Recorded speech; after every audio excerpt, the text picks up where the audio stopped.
On Sunday, Los Angeles turned into a battleground as protesters shut down the 101 freeway, pushing back against President Trump's deportation crackdown. Hundreds flooded the streets, waving Mexican and Palestinian flags as they clashed with the Los Angeles police. President Trump's promise to carry out mass deportations and seeing resistance despite ICE arrests hitting record numbers. With tensions boiling over and opposition growing, the fight over immigration is nearing a breaking point. Our next report takes you on the ground in Southern California. Los Angeles came to a grinding halt on Sunday as hundreds of protesters holding flags of Mexico and Palestine flooded the streets, blocking a major freeway in defiance of President Donald Trump's relentless immigration crackdown. What started as a peaceful march on historic Olvera Street quickly escalated into a full-blown standoff between activists and law enforcement.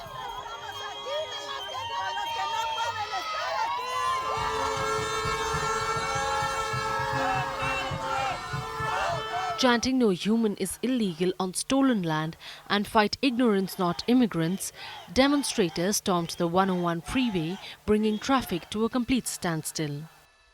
The city, already infamous for its gridlock, became a sea of honking cars, flashing police lights and angry voices demanding justice.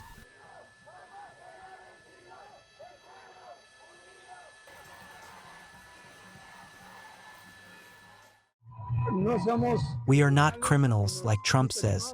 He is the criminal, he is the convict, as they say. People come here to work, to live an honest life. I, Donald John Trump, do solemnly... Now, since taking office on January 20th, Trump has wasted no time enforcing his hardline immigration policies. He slashed protections, expanded ICE operations, and even proposed ending birthright citizenship, challenging the very foundation of the 14th Amendment. Under the law I'm signing today, the Department of Homeland Security will be required to detain all illegal aliens who have been arrested for theft, burglary, larceny, shoplifting, assaulting a police officer, murder, or any crime that results in death or serious injury. In addition, for the first time ever, this act gives state governments the ability to sue the federal government for immediate injunctive relief if any future administration ever again refuses to enforce the immigration laws of the United States, like happened for 4 long years. Now, since his orders, ICE has ramped up raids in homes, workplaces, and even sensitive locations like churches, schools, and hospitals. Obviously, some ICE agents raided a business in our city without a warrant. They went in the back of the establishment. We believe that there were 3 people who they say were undocumented that they detained, but they also detained folks that were, in fact, citizens of this country. One person showed their military veteran identification and was still questioned anyway. People were fingerprinted. Pictures of their IDs and face were taken. The administration has boasted about arrested nearly 1,000 undocumented migrants per day, with more than 7,400 detained in just the past 9 days. We're hearing that children aren't going to school, people aren't going to work.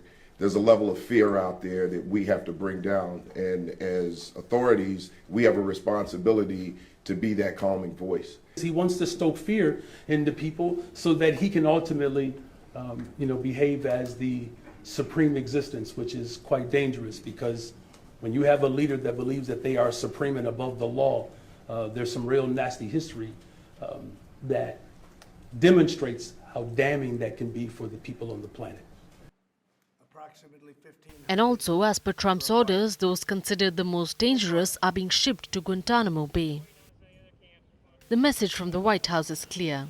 No one is safe and no immigrant is staying. In downtown Los Angeles, the protesters' chants echoed through the streets. Officers in riot gear formed barriers, warning the demonstrators to leave. But the crowd held its ground. And as the standoff continued, police maintained a minimal presence. There were no mass arrests, no major confrontations. Just a city brought to its knees by an immigration battle growing more intense by the day. As the sun set, the protesters eventually dispersed, but their message lingered in the air. And as America braces for what comes next, one thing is certain: Trump will not back down.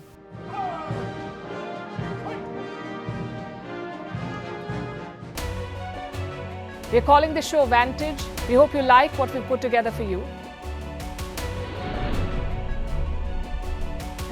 Touted as the minimum defense from that video. India's neighbors were the first to send the special edition of Vantage live from the White House throughout this week. Yes, Hindu Mandir in we're on our way to Tel Aviv. Measure, but it's also the perfect way to drive.